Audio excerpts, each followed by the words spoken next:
Bonjour et bienvenue dans Ami, le podcast où... Bah oui, mais t'es trop con aussi, mec. Putain, t'es tellement con. Débile Potter, quoi. Salut, moi c'est Anaïs et Voldemort, laisse pas traîner ton âme. Salut, moi c'est Marie et c'est bientôt fini.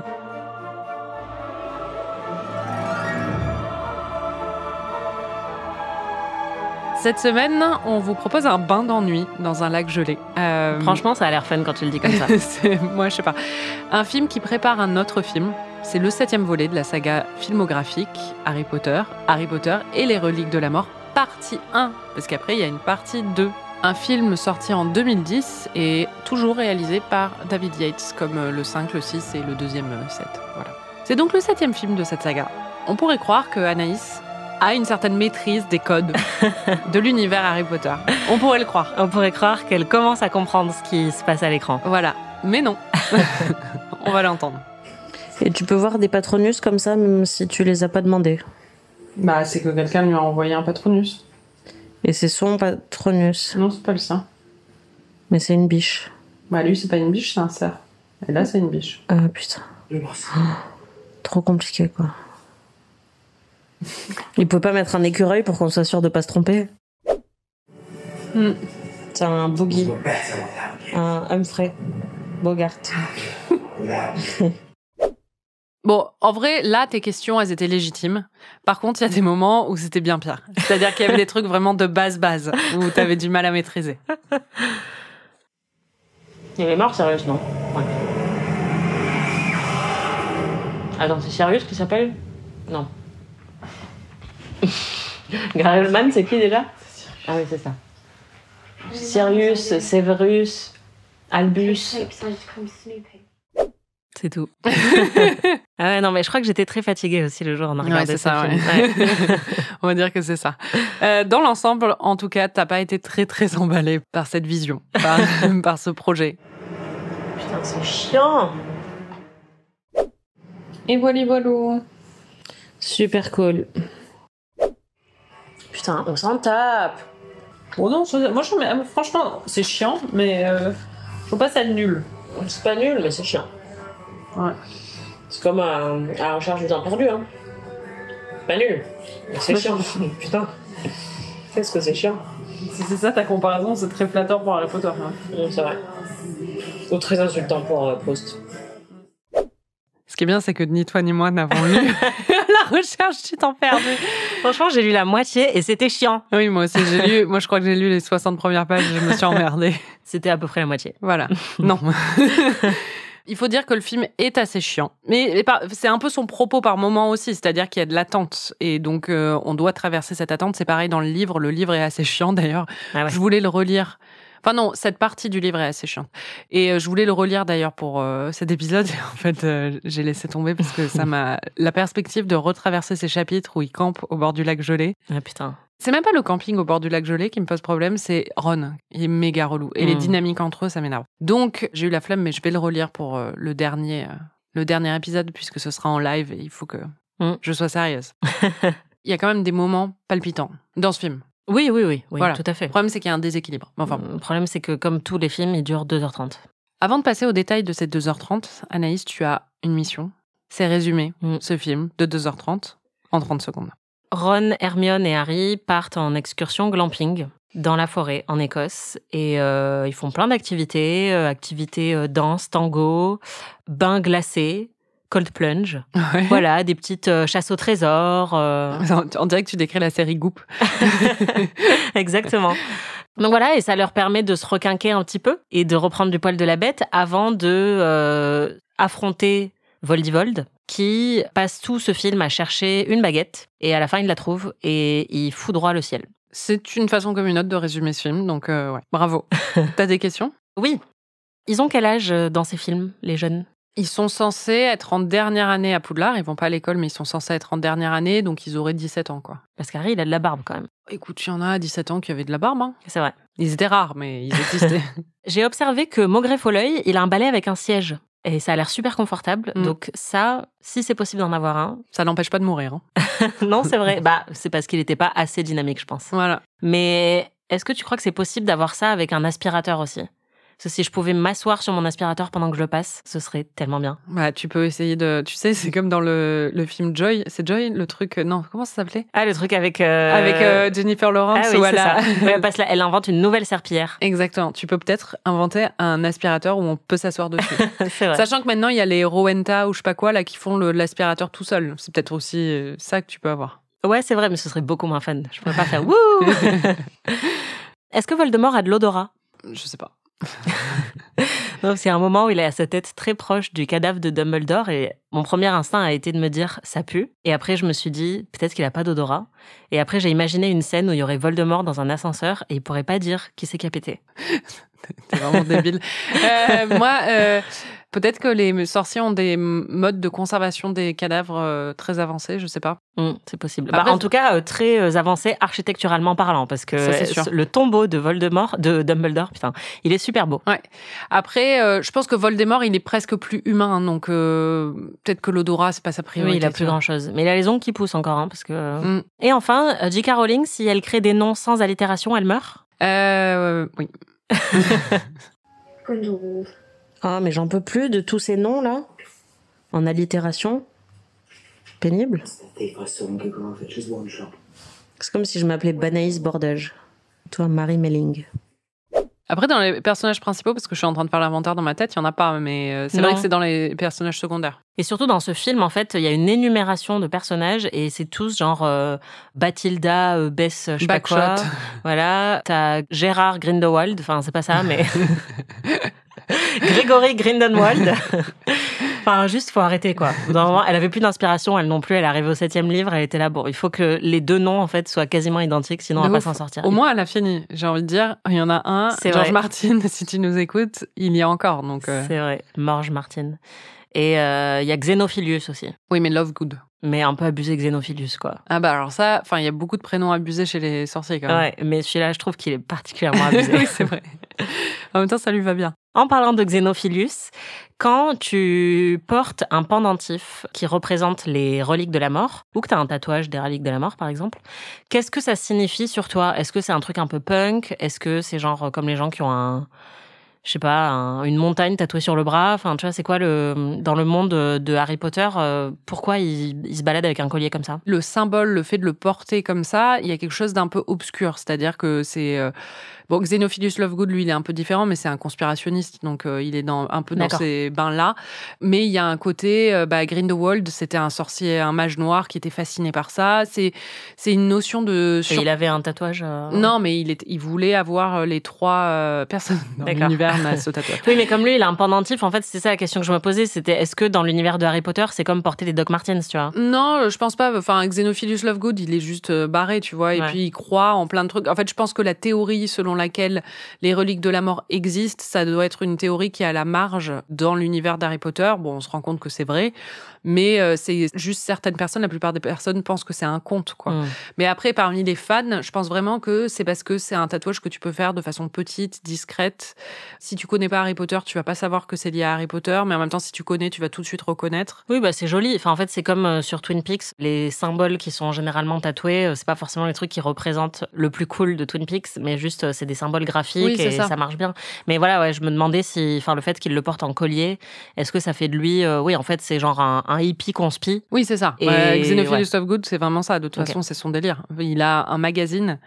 Oui, c'est parce qu'on n'a pas trop développé ça, mais en fait, dans le 5e livre, quand le ministère et le Daily Prophet sont contre lui et commencent à dire qu'il raconte n'importe quoi, que Voldemort n'était pas là, et commencent à faire courir des rumeurs sur lui, il va se tourner vers Xenophilius Lovegood et sa publication, The Quibbler, qui est connu pour être un truc complètement perché, où t'as des théories du complot. C'est un peu comme un magazine sur les ovnis, tu vois. Mais parfois, tu peux avoir un truc vrai dedans. Et en fait, lui, il va lui donner la parole et il va lui offrir genre 10 pages pour faire une interview. On a ce contexte dans les livres quand on le rencontre et on sait que c'est un personnage qui a tendance à croire à plein de trucs un peu absurdes. Sa fille aussi. Mais parmi ces trucs absurdes, parfois, il y a des choses qui sont vraies, quoi. Ok. Un peu comme dans la vraie vie, hein, en vrai, chez les conspirationnistes. Oui, ouais.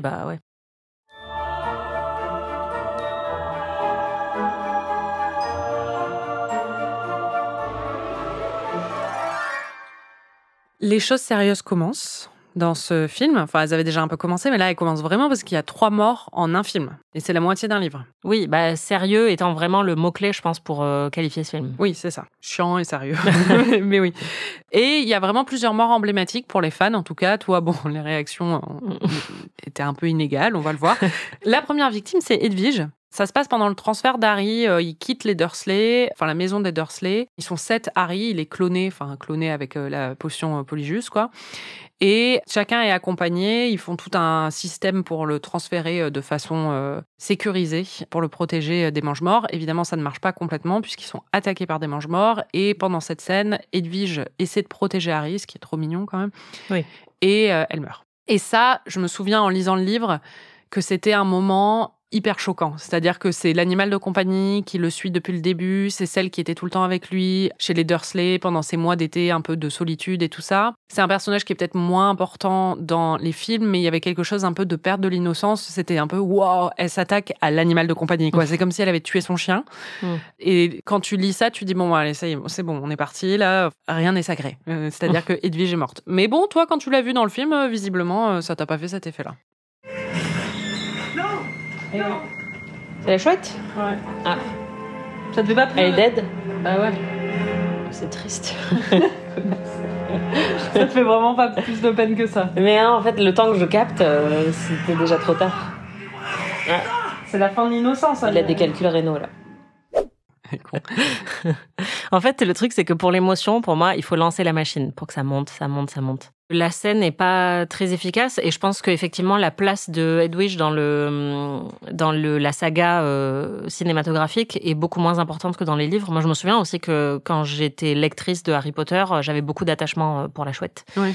Et dans les films, on la voit pas trop. Enfin, elle est vraiment en arrière-plan, oui, à part dans le premier où elle a un rôle un peu plus important. Et là, non seulement ça, on n'a pas trop eu le temps de s'attacher autant parce qu'on n'a pas vu beaucoup de moments de complicité entre Harry et la chouette. Et en plus, la scène de la mort arrive très vite et il n'y a pas ce truc qu'ils ont réussi à faire avec Dobby et qui est une convention assez typique, qui est que juste avant, tu as une scène qui va vraiment susciter chez le spectateur un sentiment de « Ah là là, c'est vrai qu'il est bien ce personnage quand même ouais. ». Et juste après, il meurt. Et par exemple, si vous regardez Game of Thrones, vous pouvez retracer toutes les morts de tous les personnages. Il y a eu cette scène qui a été posée juste avant. Et là, Hedwige, il n'y a pas trop ça. Donc c'est vrai que à la fois, c'est bien parce que c'est choquant, ça arrive très vite et c'est dans un moment assez noble puisqu'elle essaye de le sauver. Mais ça passe très très vite. Donc franchement, moi, j'avais même pas eu le temps de capter parce qu'encore une fois, je suis très lente. Que Hedwige était morte. Je me suis juste dit, ils se sont pris un pigeon, tu vois. Dans la même séquence, on apprend la mort de Maugrey Folloy, Mad-Eye Moody. On ne voit pas sa mort, on l'apprend a posteriori. Et on l'apprend de la bouche d'un nouveau personnage. En tout cas, on ne le connaissait pas dans les films, il n'était pas encore apparu. Il s'appelle Bill Weasley, c'est le grand frère, c'est l'aîné des Weasley. Et il est joué par Donald Gleeson, qui est un acteur irlandais. Tu n'étais pas surprise parce que je t'avais spoilé là-dessus sur le fait qu'il jouait dedans. Et qui donc a un petit accent irlandais. Et disons que l'annonce de la mort de Mad-Eye Moody a été un peu impactée par ça, on va l'entendre. Malroy is dead. Oh non. Elle est con.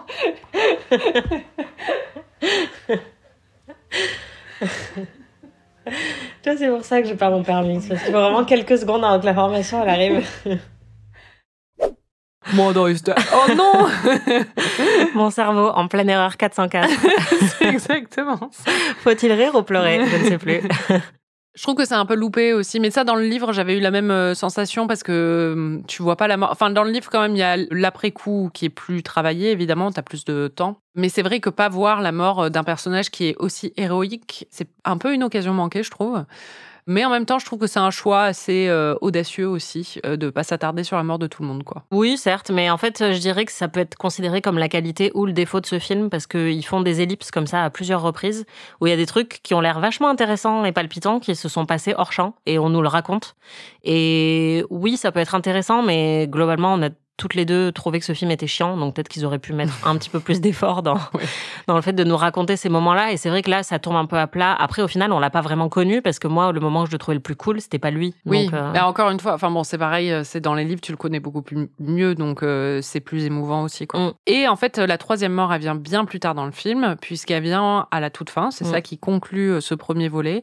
C'est le sommet émotionnel de ce film et un des sommets émotionnels de la saga, je dois dire, alors que j'étais pas fan de Dobby. Moi, il me crispait un peu avec sa voix, là, et il faisait tout le temps des conneries. Mais comme tu dis, ils arrivent à marquer une scène d'héroïsme avant, ils les sauvent. Alors qu'ils sont enfermés chez les Malfoy, il sauve tout le monde. Et au moment où il les sauve, il se prend un poignard en plein cœur de Bellatrix Lestrange. Et en plus, il a ce truc de... Dobby est libre, est un elfe libre. Enfin bon, moi je chiale à chaque fois, donc voilà. Toi, alors, tu te souvenais qu'il allait mourir, donc déjà c'est pas mal. Oui, en fait, c'est quand même une des rares scènes de toute la saga dont je me souvenais. On en a parlé dès le début. Oui, c'est vrai. Donc ça veut dire qu'ils ça ont... et le lac gelé. Voilà, donc ils ont quand même réussi quelque chose. Après, c'est aussi parce que je les ai vus quand j'avais 20 ans, contrairement aux autres films. Mais oui, c'est quand même une scène qui est réussie et qui est bien amenée et où ils prennent le temps, contrairement aux deux autres. Non, il va mourir. Ah, c'est là qu'il va mourir? Dobby? Ouais.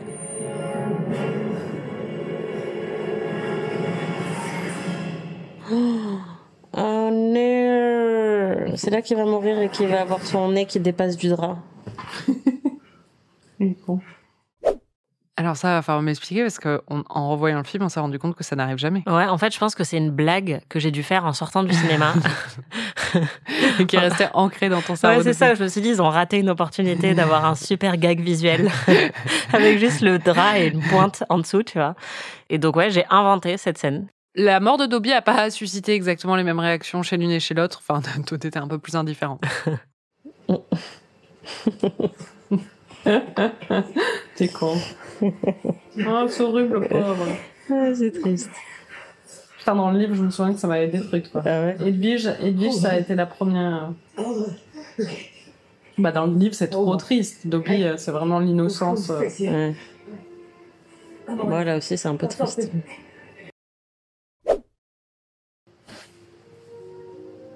C'est émouvant. Ouais. Moi, j'ai pleuré, là. C'est triste. Mais c'est un peu comme quand on regardait Friends au tout début où je disais, c'est drôle. Oui, mais je riais pas. C'est exactement ça. Bon, malgré toutes ces morts, c'est un segment de la saga où il se passe pas grand-chose. Il y a un changement de rythme parce que le trio central est plus à Poudlard et parce qu'il rentre en clandestinité et qu'il va passer beaucoup de temps justement caché à ne rien faire et à attendre. Oui, on n'a plus la structure un peu typique de tous les films qu'on a eu depuis le début, avec d'abord la pré-rentrée et ensuite l'arrivée à Poudlard, et à chaque fois ils prennent un mode de transport différent, le banquet, etc. Oui, donc puis l'intrigue qui se développe et tout ça. Et puis là, en fait, le problème, c'est que justement l'intrigue était déjà entamée avant, va se poursuivre après, et ce film, c'est un peu un truc bâtard d'entre deux, donc ça se sent pas mal dans le film aussi, parce que rien n'est conclu à la fin. Heureusement qu'ils avaient le moment Dobby pour un peu montrer tous les enjeux et monter en gravité aussi. Mais au niveau propulsif et narratif, ça manque un peu, quoi. Mais ça commence plutôt bien. Harry dit d'abord au revoir au 4 Private Drive, où il a grandi, où il n'a pas des très très bons souvenirs. Mais toi... Mais moi, j'ai des bons souvenirs. Voilà, là-bas. exactement. C'est là, du coup, ils l'ont juste abandonné dans la maison. Ouais.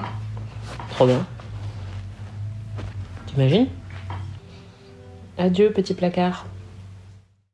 Il y a un truc là, c'est une des choses où je trouve qu'il est le plus dommage dans l'adaptation entre le livre et le film. Dans le livre, t'as une scène d'adieu entre les Dursley et Harry. Et bon, comme on peut s'y attendre, les Dursley adultes, Vernon et Pétunia, sont en dessous de tout. C'est-à-dire qu'ils disent au revoir à leur neveu, dont ils savent très bien qu'il est menacé et qu'il va risquer sa vie, et ils en ont un peu rien à faire. Mais il y a un moment qui est hyper marquant et assez émouvant, c'est Dudley, en fait, qui a une réaction. On se rend compte qu'il a eu une évolution hors champ, dont même Harry ne s'était pas aperçu. C'est un moment, en fait, Harry dit, parce qu'il y a 2 autres sorciers qui sont là pour exfiltrer les Dursley et pour les protéger. Harry leur dit vous en faites pas, c'est normal s'ils me disent pas au revoir, ils pensent que je sers à rien. Et en fait, là, Dudley répond, alors qu'il parle jamais, il dit I don't think you're a waste of space. Je pense pas que tu serves à rien. Et Harry est tellement scotché, il se dit est-ce que c'est vraiment lui qui a dit ça et tout ça. Et au moment de se dire adieu, alors que par exemple Vernon veut même pas lui serrer la main, Dudley lui serre la main et on sent qu'il est un peu gêné. Et il dit surtout tu m'as sauvé la vie, parce que il a compris qu'en fait quand ils avaient vu les détraqueurs, c'était pas Harry qui l'avait menacé, c'est Harry qui l'a vraiment sauvé, quoi. Et ce moment en fait qui a eu lieu 2 livres plus tôt, ça a été un vrai changement et un vrai déclic pour Dudley. Je l'avais dit. J'ai toujours beaucoup aimé ce moment. Je trouve que c'est intelligent et que c'est un beau moment en fait sur un personnage secondaire qu'on suit pas vraiment et tout ça, mais en même temps c'est assez beau de se dire qu'il y a eu cette évolution qui a eu lieu en lui alors qu'il est quand même assez teubé, très clairement, mais il y a quelque chose de très touchant, quoi. Et donc j'ai trouvé que c'était un peu je comprends qu'ils pouvaient pas tout garder, mais justement pour moi l'intérêt de faire 2 films sur un livre qui est quand même pas si long que ça, il y a beaucoup de choses dans le livre, mais ils ont fait des choix au niveau de ce qu'ils ont gardé et ce qu'ils ont laissé de côté, et ça, j'aurais été eux, je l'aurais gardé. Notre productrice vient de faire des petites recherches et vient de nous dire qu'en fait, la scène a été filmée, mais qu'elle a été coupée au montage. J'imagine qu'il y a des versions DVD où on peut voir la scène, ou peut-être sur YouTube. Mais bon, je trouve ça un peu dommage que dans la version finale qui est diffusée, elle y soit pas. Bah oui, c'est toujours bien d'apporter un petit peu de nuance, surtout aux personnages qui sont des antagonistes. Bah, c'est ça. Et c'est ceux-là, toute cette famille, ils sont quand même très unidimensionnels, donc ça aurait été cool d'avoir une autre nuance. Et puis c'est une scène marrante aussi parce que Pétunia se met à fondre en larmes, mais pas du tout pour Harry, c'est parce qu'elle est touchée par la générosité de son fils. Donc il y a tout un truc où ils auraient pu faire un truc pas mal autour de ça. Mais bon. Après ces adieux, qui n'existent pas donc dans le film, on assiste à la fuite d'Harry. Donc on l'a dit, là où Edwige va mourir, là où aussi Maugrey Folleuil va mourir. Il arrive au terrier et là, on a une succession d'événements. C'est assez dynamique quand même. T'as la chute du ministère de la magie, il y a l'arrivée des Mange-Morts pendant le mariage de Bill et Fleur. Donc là, on est sur un rythme quand même... c'est assez palpitant le début. Ça fonctionne plutôt bien, moi, je trouve. Bah, en tout cas, la scène d'action où il s'enfuit de chez les Dursley est très réussie. Elle est hyper bien découpée, en fait. C'est hyper clair, hyper lisible. On comprend tout de suite les enjeux. Celle de l'attaque du mariage, moi, je l'ai trouvée un petit peu plus expédiée. Après, c'est le principe aussi, c'est qu'ils doivent s'enfuir tout de suite, quoi. Oui, mais en fait, en termes d'émotion, il y a un truc qui marche pas très bien dans cette scène, pour moi, en tout cas. En fait, ce qui est très bien, c'est que juste avant ça, ils reçoivent une annonce qui dit que le ministère est tombé.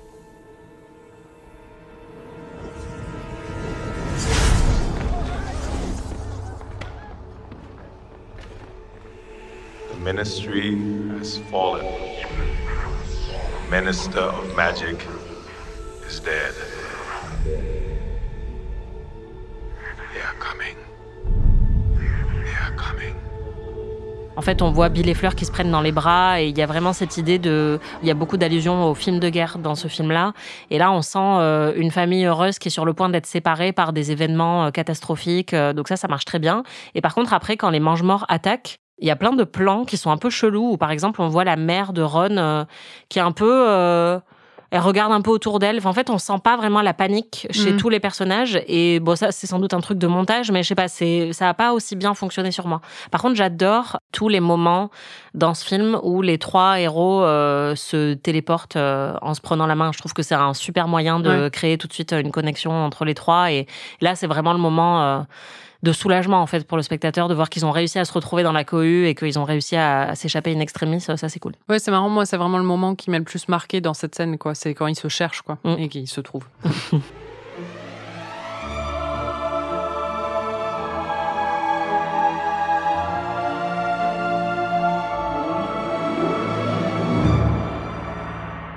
On a droit très vite aussi à une mission clandestine au ministère, parce qu'ils veulent récupérer le pendentif qui est un Horcrux, qui appartient désormais à Dolores Ombrage. Et Dolores Ombrage, comme c'est une grosse connasse, elle travaille pour le ministère, alors que le ministère est passé du côté Voldemort, évidemment. Dans le livre, dans mon souvenir, il y a beaucoup plus de temps qui se passe, parce qu'il passe pas mal de temps dans la maison de Sirius. Il y a même Lupin qui leur rend visite plusieurs fois, ou au moins une fois. Quelle opportunité ratée. Mais en même temps, ça aurait été chiant d'avoir un autre moment d'attente, parce que oui. déjà, dans le film, c'est déjà un moment où t'es là, bon, c'est bon, on a compris, quoi. Enfin, dans le livre. Et là, ça vient plus vite, le ministère. C'est une scène d'action qui fonctionne assez bien, je pense. En tout cas, tu commençais déjà à fatiguer, mais à la fin de cette scène, ça avait eu l'air d'avoir fait son effet. Non, Ron, vas-y, non!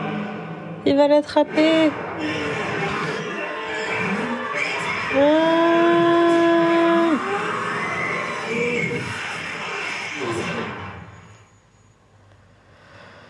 Oh, c'était stressant. Du coup, tu t'endors? Ouais. Ça m'a vidé. Ouais, mais en fait, ça, c'est vraiment la séquence où il s'échappe à travers les cheminées à la fin. Pareil, en fait, c'est comme la séquence d'action du tout début quand il s'échappe. C'est très bien monté, c'est hyper efficace, c'est très stressant, effectivement. Et même avant ça, ce qui est cool, c'est que c'est un peu mission impossible. Oui, C'est-à-dire oui. que contrairement à la fois où il l'avait fait avec Malfoy, où ils avaient pris la Polyjuice Potion et juste ils papotaient avec Malfoy devant une cheminée, là, il se retrouve vraiment infiltré à essayer de se fondre dans le paysage, pas faire de gaffe, etc. En même temps, avec une petite curiosité sur ce qui les entoure. Donc, ça marche très très bien. C'est pas trop long non plus. C'est un moment qui est très sombre parce qu'on assiste à un interrogatoire aussi. Donc, c'est une des séquences les plus actives aussi du film et ça marche très bien. Mais très vite, après cette fuite, on rentre dans la partie du film qui est aussi dans le livre, c'est pareil, c'est la partie chiante, c'est la partie camping. Dans des forêts pas juste écossaises, pour le coup, ils vont parce qu'à un moment, elle parle de la Dean's Forest, j'ai googlé, c'est en Angleterre. D'accord, ils sont pas allés trop loin non plus, quoi. Non, ils font le Je tour. croyais que t'allais dire Islande, tout ça. Ah non, ils font le tour du Royaume-Uni, de la Grande-Bretagne plutôt, et ils vont dans toutes les forêts. Ils s'échappent, ils vont d'une forêt à l'autre, et ils campent. Et il se passe pas grand-chose parce qu'en fait, ils savent pas trop quoi faire, ils ont pas encore de piste, quoi. Donc, ils se retrouvent un peu bloqués, et surtout, ils sont en clandestinité parce qu'ils sont recherchés, et qu'il y a des chasseurs un peu de clandestins qui veulent les remettre au mange-mort, donc ils sont toujours traqués, quoi. Dans ce segment, il y a un élément qui a une grosse influence, c'est le pendentif qu'ils ont récupéré donc au ministère, dont ils ne savent pas encore quoi faire, ils savent pas comment le détruire, ils n'ont pas les moyens de le détruire, et donc ils doivent le porter. Et bon, déjà, c'est complètement pompé sur une autre saga, parce qu'en fait, quand ils portent ce pendentif, ça influence leur humeur, et ils sont beaucoup plus déprimés, parce qu'évidemment, ils portent une partie de l'âme de Voldemort, donc c'est pas hyper fun, quoi. Pas ça? Du coup, c'est un peu comme l'anneau. Grave, elle est grave pompée sur l'anneau. Putain, vraiment. L'anneau dans le Seigneur des Anneaux. Oui, d'ailleurs, le film essaye de faire un truc avec ça aussi sur le son.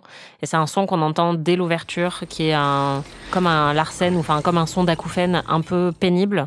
Et c'est pour représenter cette espèce de truc lancinant que tu peux ressentir quand tu portes, j'allais dire l'anneau, mais quand tu portes le Horcrux, du coup. Et il y a plusieurs scènes où les personnages le portent et ça devient de plus en plus fort jusqu'à ce qu'il enlève, et à ce moment-là, le son s'arrête.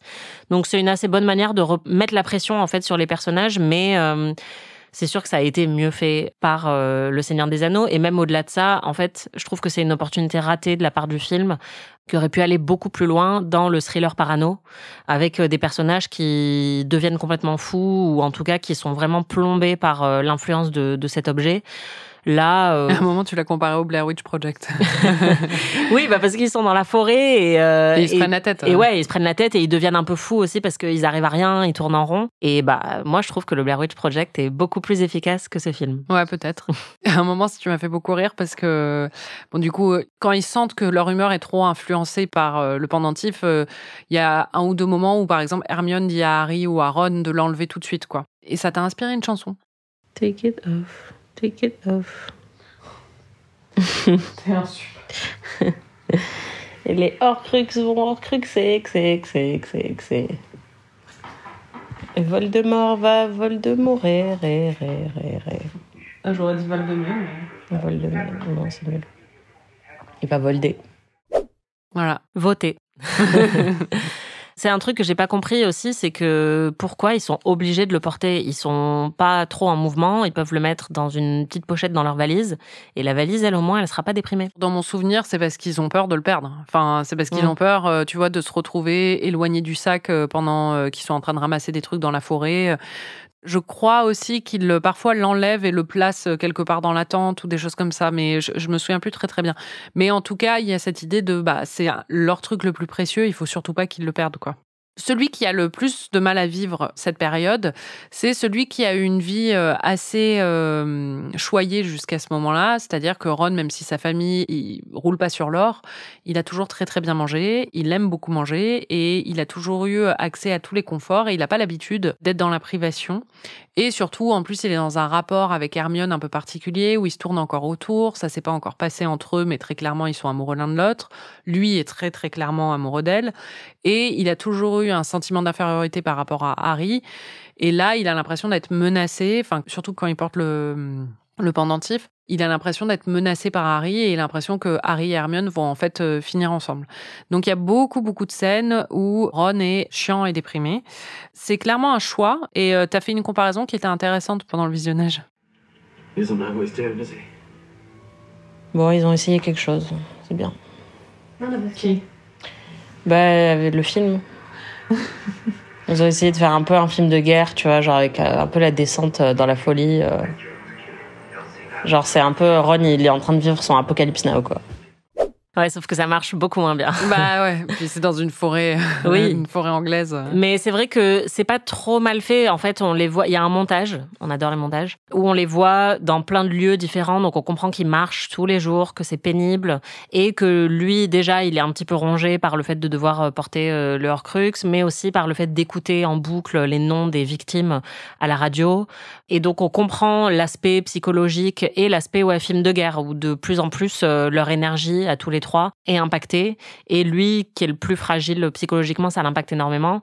Mais c'est sûr que c'est pas à la hauteur. Je pense qu'ils arrivent avec des références qui sont inégalables. Et surtout, même avec toutes ces ambitions, et même si on comprend ce qu'ils sont en train de faire, et même dans le livre, je comprends pourquoi il y a ces moments, et moi j'ai toujours trouvé ça assez admirable, en fait, qu'elles mettent ces passages-là et qu'elles soient pas tout le temps dans l'action pour montrer qu'en fait, il y a aussi beaucoup d'attentes et beaucoup de doutes ou des choses comme ça dans une quête comme celle qu'ils sont en train d'entreprendre. Ceci dit, ça rend pas moins chiant ces moments-là, quoi. Et ça ne rend surtout pas moins chiant Ron, qui est très très chiant.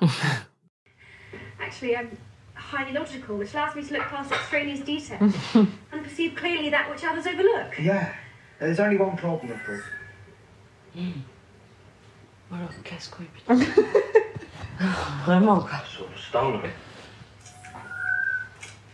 Yeah, I'm still here. Oh là là.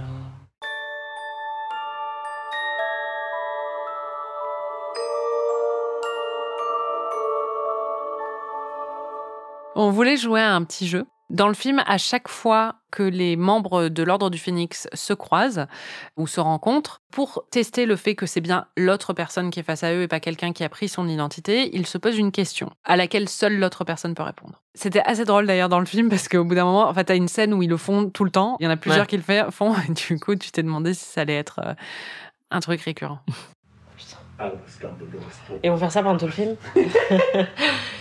Mon parfum de gâteau préféré. Bon, je me suis dit que ça pourrait être marrant si on le faisait l'une à l'autre. Après, j'avais pas des super questions. Tu veux commencer ? Ouais. Donc en gros, c'est si je te croise et que je me dis peut-être que quelqu'un a usurpé l'identité de Marie, quelle question je lui poserais pour vérifier son identité ? Exactement. Ok. Quelle est la ville dans laquelle on est un peu devenus amis ? Anaïs. T'as la même question ? Oui. C'est ma dernière question, c'est Deauville. Oui. Oh là là, c'était ma dernière question. Alors, non, en fait, nous, c'est Harry Potter et Descendants. Ah mon Dieu, on est trop copines. Mais c'est fou. Attends, j'ai 4 questions. C'est littéralement. En fait, c'est parce qu'il y a que ça qu'on sait l'une sur l'autre. C'est vrai. Dans quelle ville est-ce qu'on est devenus amis ? Putain, c'est fou. Incroyable. Wow, un cerveau. Ok. Qu'est-ce que tu as vu ? Alors, je crois que c'était toi. Ouais, ok. Qu'est-ce que tu as vu dans ma salle de bain à New York ? Un cafard de la taille d'un camion. C'est ça. Dans plusieurs de tes salles de bain à New York, d'ailleurs. Ouais, mais non, de la taille d'un camion, c'était juste dans une des salles de bain. Ouais. Les cafards, il y en a beaucoup de salles de bain à New York. Quel est mon repas d'anniversaire type ? Alors, on commence par du foie gras. On enchaîne avec du fromage, préférablement du comté 24 mois affiné, hein, et du Voire betmal. 32 si on a envie de se faire plaisir. Et du betmal. Et on finit par un Saint-Honoré. Et sachant qu'Anaïs est née le 27 août, donc c'est toujours une super saison pour manger du foie gras, du fromage et un Saint-Honoré. C'est en toute légèreté, par 35 degrés à Toulouse. J'ai vécu ça, mon ventre n'y a pas survécu. Il n'y a pas de saison pour se faire plaisir. Moi, ma question, c'était quel est mon type de chocolat préféré ? Ouh, c'est compliqué ça. Bah non, parce que tu l'achètes toujours. Pour moi. Enfin, je sais pas si tu l'achètes pour moi, mais non, mais à un moment... Avec de l'orange ? Oui. Orange confite ? Ouais. Ok. C'est bon, je ne suis pas une usurpatrice. Ouais. Et ma dernière question, moi, c'était qu'est-ce qu'on a mangé pour notre dernier resto juste avant le confinement ? Ah, c'était de l'agneau, des riz d'agneau. Chez Billy Lee. Ouais, C'était incroyable. On a tenu... Ce souvenir nous a permis de survivre pendant tous les mois du confinement. Souviens-toi les riz d'agneau du Billy Lee. C'est tellement vrai. Il faudrait qu'on y retourne. Et moi, ma dernière question, quel élément de la chambre posait problème dans l'hôtel à Los Angeles ? La douche.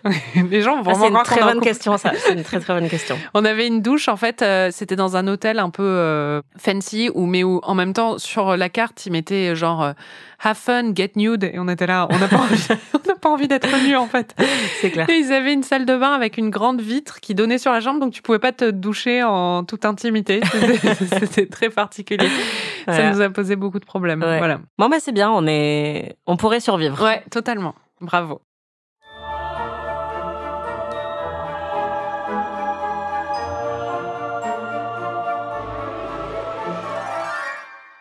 Anaïs, pour tous ces films, tu nous fais un petit point sur la réalisation. Qu'est-ce que tu as à dire sur ce film ?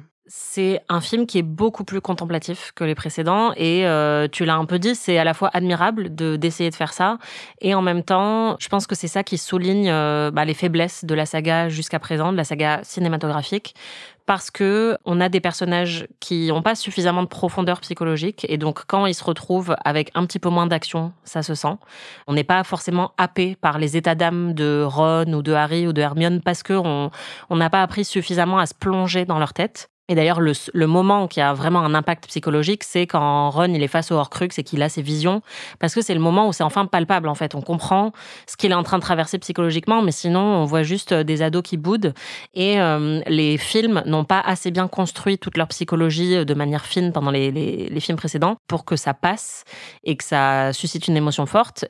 Il y a aussi un problème, moi, que je répète depuis le début, c'est que je trouve que ces personnages, ils sont pas assez actifs. C'est-à-dire qu'il leur arrive toujours des choses et ils subissent beaucoup. Et là, en fait, c'est exactement pareil. Et quand tu retires tous les jalons qui sont dans les films dont on a parlé, donc la scène de banquet, les profs qui sont des figures un petit peu de repères dans le film, les scènes avec Dumbledore, le nouveau prof des forces du mal tous les ans, tout ça.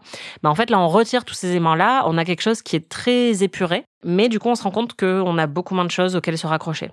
Par contre, ce qui est très réussi dans le film, malheureusement, je trouve qu'il n'a pas un propos très fort, mais il est très beau, je trouve. Enfin, je sais pas ce que t'en penses, mais visuellement, en fait, la palette est hyper belle. C'est un film qui est visuellement plus sombre, donc qui représente très bien la perte de l'innocence des personnages, mais en même temps, qui est un peu moins... rentre dedans que par exemple celui de Quaron qui était vraiment très très sombre, pluvieux, où il y avait l'atmosphère des traqueurs et des traqués. Là, c'est plus des tons très doux. Il y a beaucoup de violet, de vert un peu, et de paysages magnifiques et en même temps désertiques. Donc je trouve que ça fonctionne très bien. Enfin, on a beaucoup de plans larges avec des personnages qui sont très isolés au centre, dans des plans de nature immense et désertiques. Donc je trouve que la réalisation est bonne, mais c'est un petit peu plat. Je trouve qu'en fait, il n'y a pas suffisamment de moments d'émotion auxquels se raccrocher. Et pour moi, ce qui fonctionne le mieux, c'est quand on voit les personnages être actifs, donc notamment au ministère, et Hermione. En fait, pour moi, c'est Hermione qui porte le film parce que c'est la plus active des trois, quoi. Tu me fais une super transition. T'as vu ? Parce qu'en fait, en le revoyant, là, ça m'a vraiment marqué. C'est-à-dire que la pauvre Hermione, en fait, elle fait tout. Pendant ces fuites et cette vie en clandestinité, elle a la charge mentale de tout. C'est-à-dire que on souligne toujours sa compétence et le fait qu'elle pense à tout. C'est-à-dire qu'elle a déjà fait un sac avec toutes leurs affaires qu'elle trimballait sur elle, même au mariage et tout ça. Donc, elle était prête à s'enfuir, avec même les livres qu'il faut emporter et tout. Donc, pendant que les deux autres, ils étaient en train de décorer pour le mariage ou de faire des matchs de Quidditch chez les Weasley, elle était en train de préparer, quoi. Et après, en fait, elle passe, tu parlais genre les états d'âme d'Harry, de Ron, et t'as cité Hermione, mais en vrai, Hermione, elle n'a pas d'état d'âme. Non, c'est vrai. Hermione, tu la vois dans une scène émouvante au début où elle efface complètement la mémoire de ses parents. Elle s'efface, elle, de la mémoire de ses parents, ce qui est quand même un truc hyper traumatisant. Dans mon souvenir, c'est un peu plus creusé dans les livres. Mais quand même, Hermione, elle passe sa vie à devoir gérer ces 2 bozos là, qui sont tout le temps en train de se plaindre et tout le temps en train de chialer, et un qui lui fait des crises de jalousie. Et elle gère tout ça sans se plaindre une seule fois, sans hausser le ton. Du coup, ça en fait un personnage hyper admirable, évidemment, mais il y a quelque chose de limite sacrificiel dedans qui me plaît pas tant que ça, en fait, où je me dis... je suis pas fan. Il y a des moments, j'ai un peu envie qu'elle se rebelle et qu'elle leur dise d'aller se faire voir, quoi. Ouais, bah c'est vrai qu'il y a une scène en particulier où quand ils viennent de s'échapper et Ron est blessé et où déjà elle doit dire Harry qui vraiment il dit on fait quoi, qu'est-ce qu'on fait, il est en panique totale et c'est elle qui lui dit va dans mon sac, attrape tel truc, je vais le soigner. Et après, pendant qu'elle est en train de soigner Ron, qu'elle est elle-même, elle est en panique totale parce que elle est pas forcément apte à gérer tout ça, que c'est son crush qui est hyper blessé. Et elle lui dit, bon, je m'occupe de ça, en attendant, installe une tente. Et là, elle lui dit, mais où est-ce que je vais trouver une tente? Et vraiment, t'as envie de le tuer. T'es là, putain, mais mec, en fait, elle a un mec à moitié mort dans ses bras. Démerde-toi, quoi. Enfin, en fait. Oui, mais surtout, tu sais où tu vas trouver la tente. Ouais. Dans le petit sac, en fait. Elle a un sac où il y a tout dedans. Oui, donc, elle a tout préparé depuis des mois. Et c'est vrai que c'est hyper agaçant. Ouais. Il sert vraiment à rien, mais. C'est clair. Where am I supposed to find a tent? Oh là là. Putain, mais c'est vraiment un bébé, mais j'en ai marre. Putain, mais elle fait vraiment tout, quoi. Oh là là. Elle a mérité de juste partir en vacances pendant 3 mois à la plage, qu'on lui foute la paix. Mais du coup, je dois dire un truc, c'est que jamais j'aurais pensé dire ça quand on a commencé cette aventure. Mais j'adore sa progression dans les films. Ça me rappelle un peu Rachel qui m'insupportait au début. Et en fait, bon, c'est aussi agréable de voir Emma Watson qui a un petit peu pris de la bouteille et qui est un peu moins raide dans son jeu. Mais c'est vrai que, en fait, quand tu vois spécifiquement ce film-là, tu te dis pourquoi c'est pas elle l'héroïne, en fait. Parce qu'elle fait tout, elle pense à tout, elle est héroïque et en même temps, elle a beaucoup de failles et de questionnements, enfin de vulnérabilité, justement, sur son rapport aux garçons ou autre. Et elle est beaucoup plus intéressante à regarder que les 2 autres. C'est vrai que quand je vois ça, il y a un côté un peu frustrant, de voir quelqu'un d'aussi. En plus, de voir l'accent autant mis sur sa compétence et pas sur l'injustice que c'est que ce soit elle qui doive se porter tout ce truc, quoi. Elle a une charge mentale, la pauvre, quoi. Et en plus, après, Ron il se barre parce qu'il est jaloux, voilà. Et là, il se retrouve. J'ai envie de dire classique, hein. Ouais, classique shit. Et là, elle dit rien, tu vois. Elle pleure pendant 2 jours en solo. Et après, elle continue.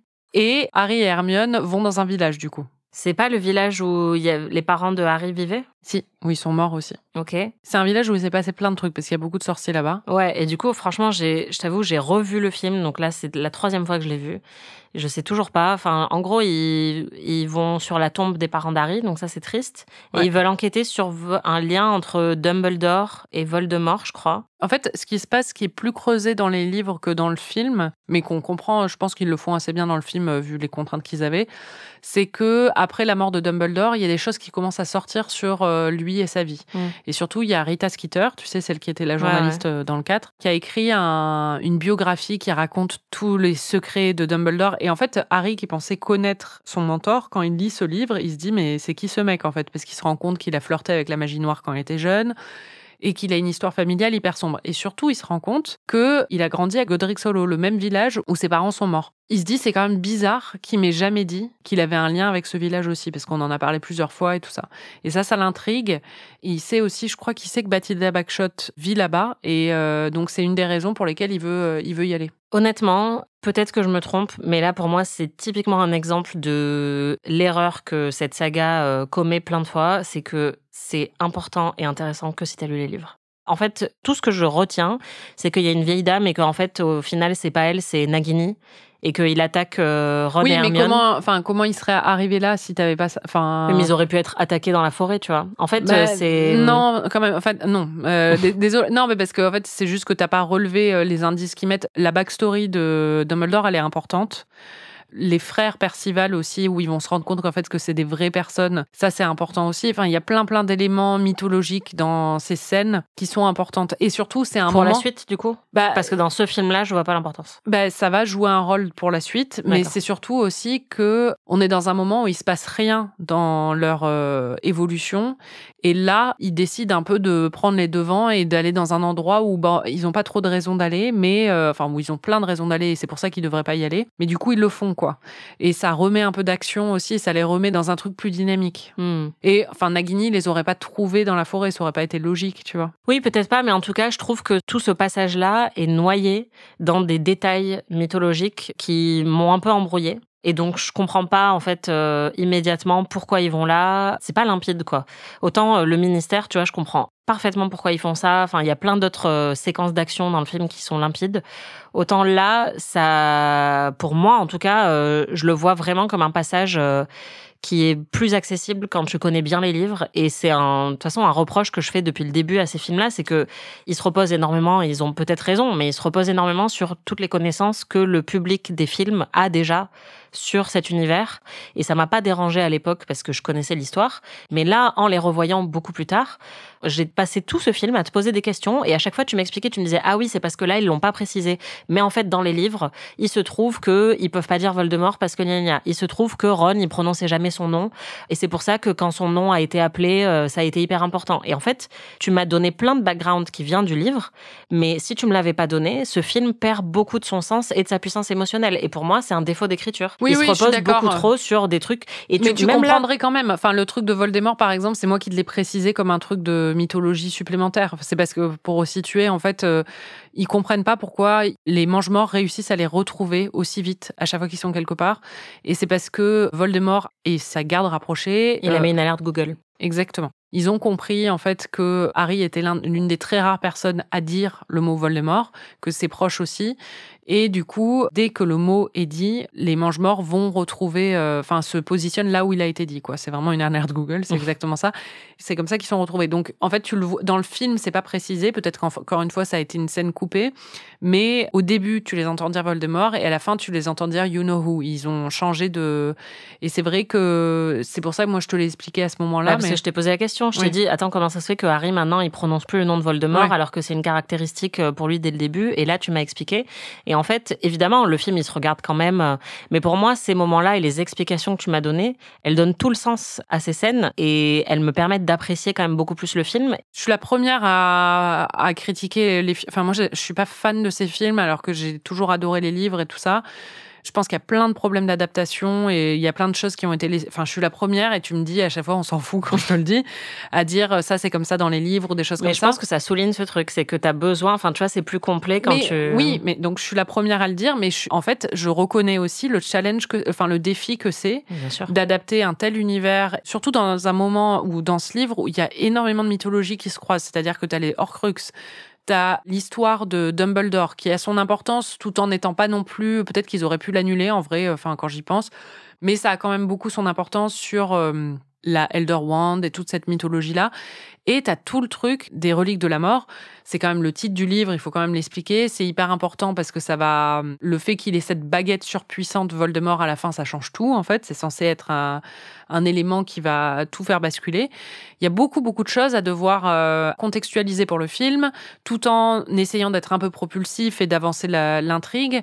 C'est compliqué, quoi. Moi, je comprends qu'ils aient dû faire beaucoup de choix, et même si ces choix me plaisent pas toujours, je pense pas qu'ils se soient dit on va se reposer sur les connaissances des lecteurs. Je pense qu'ils ont vraiment essayé de le rendre accessible pour tout le monde, mais que c'est très, très, très difficile. Non, mais je suis d'accord avec toi, et je pense qu'un énorme défi, c'était aussi de faire ces adaptations quasiment en temps réel. C'est-à-dire que la saga littéraire était en cours quand les adaptations au cinéma ont commencé. Et ça met une pression énorme parce que tout de suite, je pense à Game of Thrones et le fait que moi, j'ai pas lu toute la saga, mais j'ai lu énormément de Reddit sur la saga littéraire quand je regardais la série. Et j'ai découvert qu'il y avait plein d'intrigues avec tel personnage qui devient un zombie, des trucs comme ça, qui ont été totalement zappés de la série pour simplifier. Et je pense que c'est beaucoup plus facile de faire ça quand t'as beaucoup de distance entre l'œuvre littéraire et l'adaptation, et où tu peux dire, bon, ça, enfin, c'était peut-être important à l'époque pour les lecteurs, mais là, on n'en a pas besoin. Pour vous, c'était pas le cas pour Game of Thrones. Il y avait de la distance, mais la saga n'était pas finie. Parce que tu as toujours l'enjeu aussi de savoir est-ce que ça va avoir une importance à la fin. Et c'est un des problèmes dans Game of Thrones aussi, c'est qu'ils ont squeezé des trucs où on sait pas, bon, on le saura jamais parce que George Martin ne va jamais se finir sa saga, mais du coup, ils ont pris leur propre fin, quoi. Oui, ça c'est encore une autre histoire, mais en tout cas, il y avait plus de distance qu'entre Harry Potter, film et livre. Et je pense que, vu le public qui en plus était jeune, était pas un public forcément adulte de la saga littéraire, on le voit même dans tes réactions et les réactions de plein de fans qui étaient très attachés à la fidélité de l'adaptation. Ça, c'est une pression supplémentaire. Alors qu'une adaptation qui est faite 10 ans plus tard, 15 ans plus tard, si elle n'est pas aussi fidèle et si elle a un point de vue qui est beaucoup plus propre, je pense que ça choque moins. Mais là, ça aurait été une trahison énorme, je pense, pour les fans de voir des choix d'adaptation plus radicaux que ceux qui ont été faits, parce que on a parlé de petits choix d'adaptation. Enfin, pour moi, c'est des petits choix d'adaptation et ça a déjà été choquant pour des fans qui avaient grandi avec les livres. Et donc, je pense qu'ils sont un peu tenus menottés par la fidélité non, mais au ça, livre. je suis d'accord. Mais pour moi, c'est pas forcément un truc de temporalité, c'est un truc d'intensité du fandom. Parce que Oui, tu aussi. regardes Le Seigneur des Anneaux ou Dune, par exemple, les gens sont complètement fous quand tu changes des trucs. Donc, c'est aussi l'attachement que tu peux avoir à une œuvre, quoi.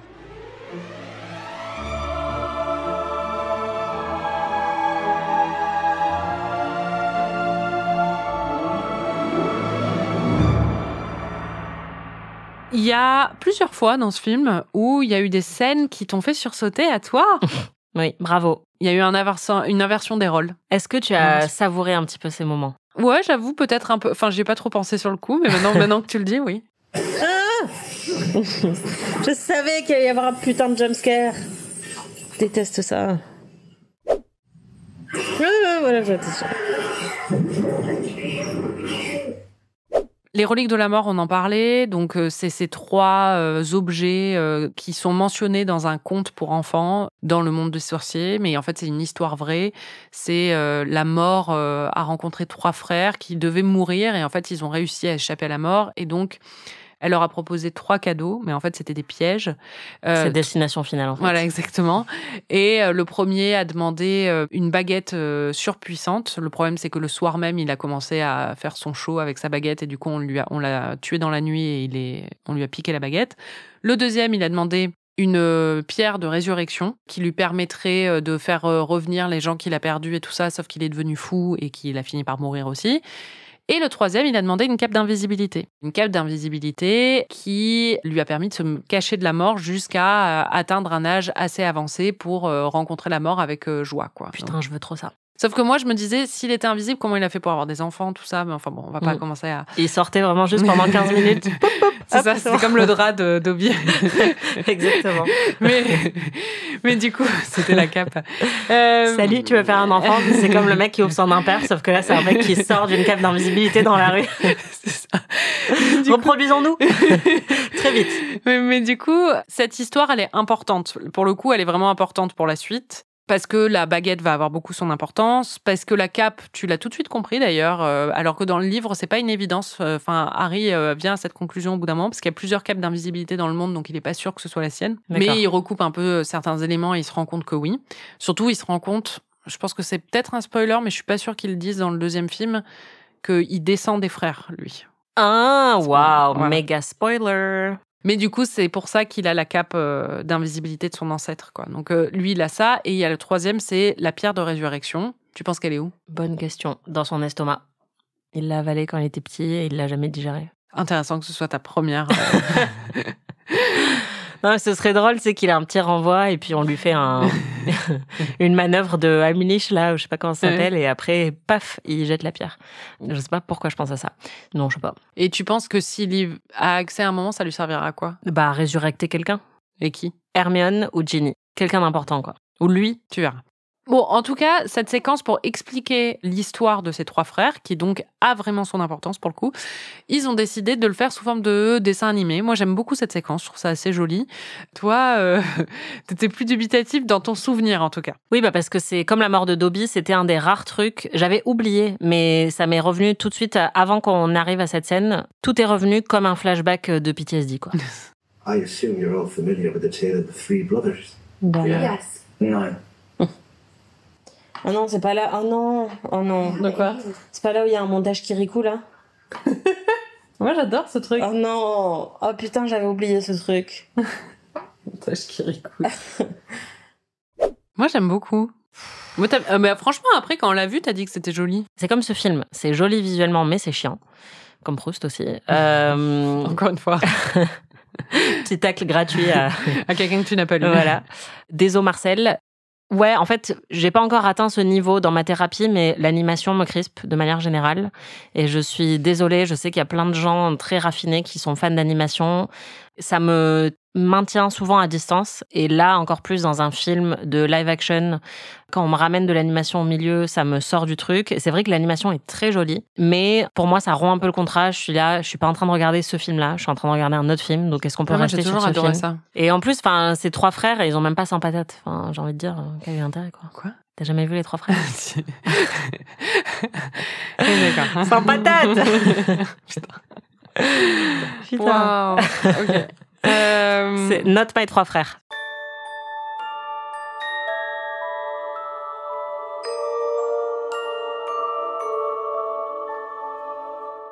Faut qu'on parle de Voldemort. Ouais, Voldivold. De toute évidence, il te fait toujours pas très peur, on va l'entendre. Fais-toi pousser un nez déjà, qu'on te prenne un peu plus au sérieux, parce que là... Je sais pas, moi je trouve que Voldemort, c'est un méchant un peu ringard. Ah, il est camp quoi. Il est pas menaçant. Il sait rien faire. C'est un incapable. Et il sait quand même faire quelques trucs. Ouais, moi je pense que je pourrais l'affronter avec le pouvoir de mes mots. Je suis pas sûre. On ferait une battle, il perdrait, tu vois. Je sais pas, il a pas beaucoup de swag, beaucoup moins que Rogue par exemple.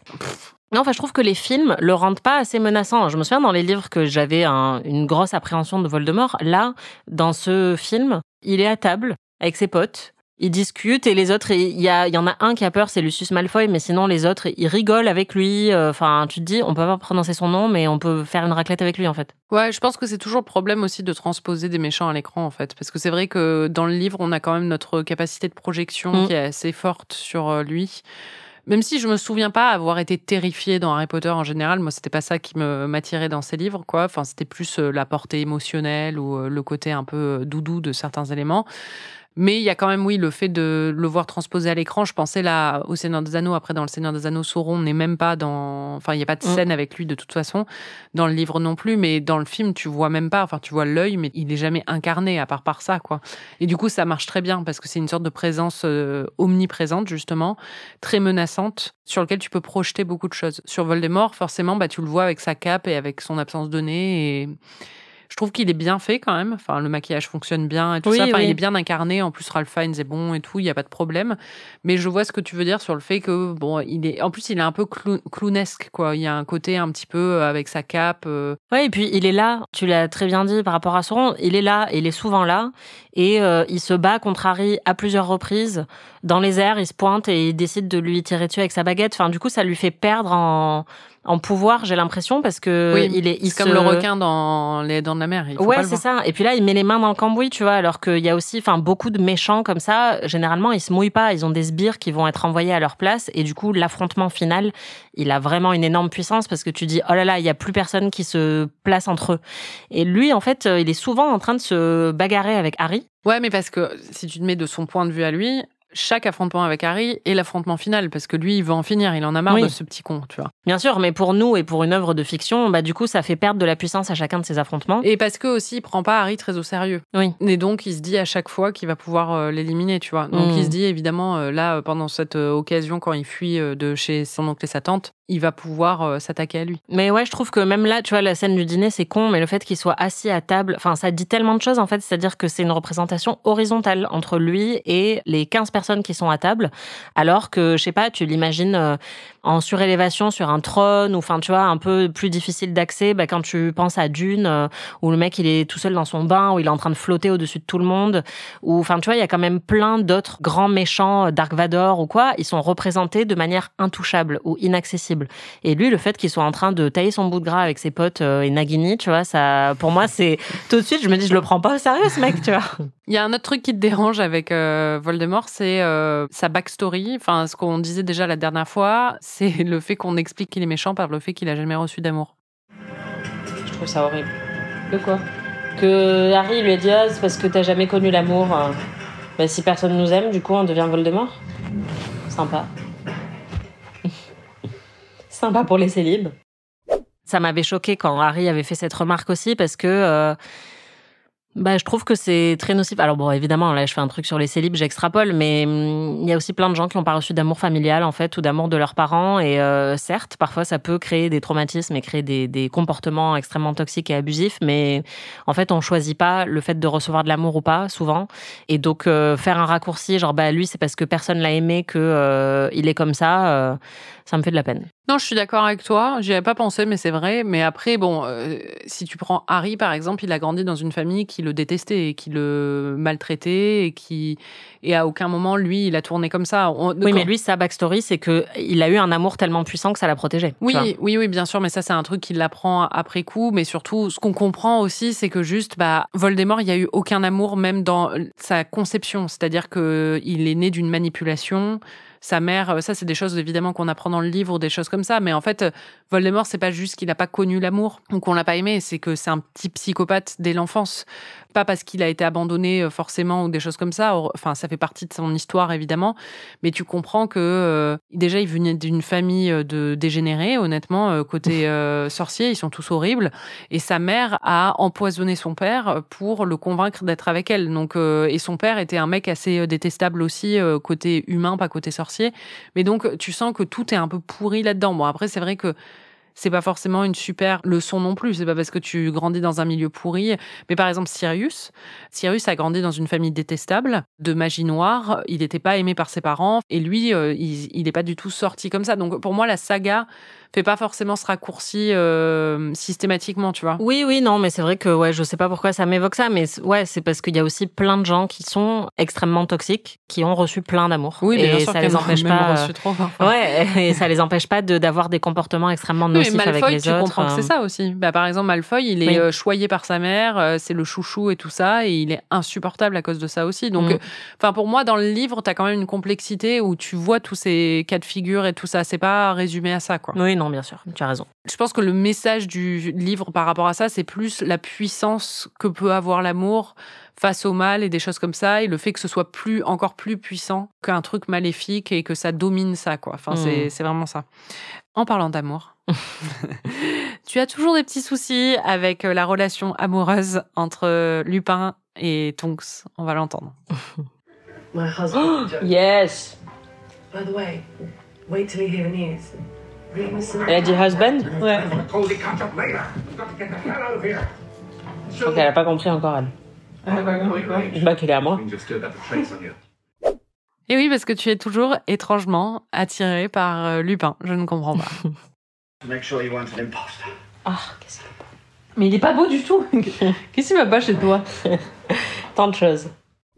Il mérite de l'amour aussi, Lupin. Tu penses qu'il va se passer quoi avec Lupin et Tonks? Je pense qu'un des deux va mourir. Dans la scène là qu'on vient d'entendre, il y avait un truc qui t'a marqué, autre que le fait qu'elle... T'es tellement... Ouais, je suis pas du tout subtile. T'es très mauvaise, hein. Ouais, je sais, je suis très mauvaise. Je sais. En plus, je me suis dit, je vais pas lui poser cette question. Non, mais, vraiment... mais non, mais t'as relevé ou pas dans le... Mais bien sûr. Ah, d'accord. Et t'avais compris qu'elle était enceinte? Oui, en plus, elle se touche le ventre. Enfin, franchement, d'accord, ok, voilà, il faut le dire, merde. Mais j'ai l'impression de te spoiler. Mais même si je l'avais pas relevé, la manière dont t'as posé la question aurait achevé, enfin, tu vois. Je sais. Je m'étais dit, je vais pas lui poser parce que ça va être tellement un indice, mais bon, oui. Ah là. Si innocente. En parlant de couple, t'étais un peu perdue pour ce qui était du statut relationnel de Harry et Ginny, ça m'a fait beaucoup rire. Mais en même temps, c'est assez révélateur aussi sur ces films. Ouais. Mais du coup, c'est sa meuf? Mais t'as pas vu le 6? On n'a pas fait un épisode sur le 6 où ils s'embrassent et tout ça. Ils se sont embrassés une fois. C'est aussi simple que ça? Pas chez moi. Hein. Chez moi, on parle de situationship pendant 3 ans. Hein, donc, dans le monde réel... En vrai, au début du film, ils sont plus ensemble. Mais ils sont un peu ensemble, mais ils ont rompu parce qu'elle sait qu'il a une mission à accomplir et il peut pas être en couple pour accomplir sa mission. Oh, l'enfer. Voilà. C'est pas toi, c'est moi. Toujours le métier, la carrière des hommes qui se met en travers de leur vie romantique. Voilà, c'est carrément le statut d'élu, quoi. J'y penserai la prochaine fois que je veux rompre.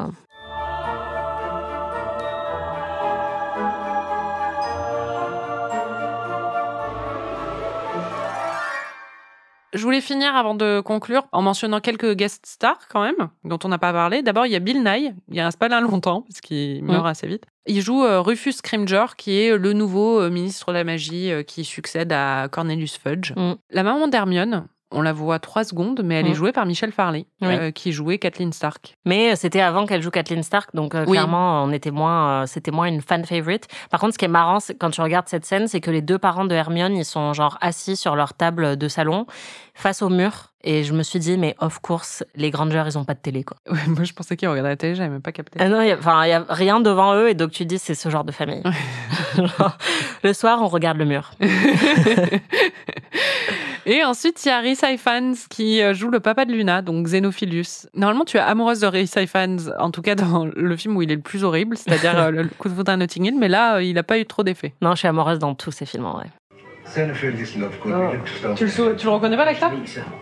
C'est Rhys Ifans. Ouais. Oh mon Dieu, qu'est-ce qu'ils lui ont fait? Ça va, franchement. Non, en fait, ça va, mais c'est vrai que là, dans cette première scène, déjà, en fait, c'était Xenophilius, je m'en remettais pas. Et ils lui ont vraiment filé une vibe un peu trop hippie, où c'est le père de Luna, et du coup, je sais pas, j'étais pas fan de sa Moi, vibe. je trouve que ça lui va bien, même. Ouais. Le sort de la semaine, tu en as un? Oui, c'est pour rebondir un peu sur tout ce qu'on s'est dit sur la charge mentale et le fait que Harry Potter ne sert à rien dans aucun de ses films. J'aimerais bien qu'il existe un sort, sors-toi les doigts du cul.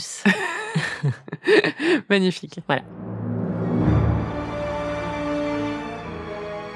C'était Ami. Merci Anaïs. Merci Marie. Et merci à vous de nous écouter toutes les semaines. La semaine prochaine, on s'attaque à la fin d'Harry Potter. Et ce sera en direct. Et en public. En public, enregistré au Hasard Ludique. Et pour ceux qui ne peuvent pas se rendre au Hasard Ludique le 10 septembre à Paris, vous pourrez nous écouter 4 jours plus tard sur toutes les plateformes, comme d'habitude. Voilà. Ami est un podcast d'Anaïs Bordage et Marie Telling, produit par Slate Podcast. Direction éditoriale Christophe Caron. Production éditoriale, prise de son et réalisation Aurélie Rodriguez. Flemme de devenir vieux. Ouais, rester dans une forêt jusqu'à ce que tu vieillisses, merci quoi. C'est pas un très bon plan de carrière, ça. Bah oui, mes parents ils sont morts, et alors? J'ai quand même l'élu, hein. C'est Dumbledore. Et il dort beaucoup. And how is it that you just happen to have the sword of Gryffindor? It's a long story. Bah non, il était au fond du lac, on l'a attrapé. Was it what her last spell was? Putain, ils ont même un historique de recherche sur les baguettes. Oh, c'est trop bien. Quoi? Lui, il a une lampe de poche et elle a un livre, quoi. Bah déjà, c'est bien qu'ils aient un truc de Dumbledore, hein. Ils étaient pas de sa famille, rien. Oui, mais bon. Et après, ça va être... Et Harry Potter, je lègue 3 milliards d'euros. Obliviate. Putain, moi aussi, j'aimerais bien être obliviée de temps en temps. So Death fashioned him one from an elder tree that stood nearby. The Elder Wand. The second brother decided he wanted to humiliate Death even further and asked for the The power Resurrection to recall Stone. love Mais and arrête faith. Je me suis fait des carbos à midi. C'est passionnant. C'était trop bon.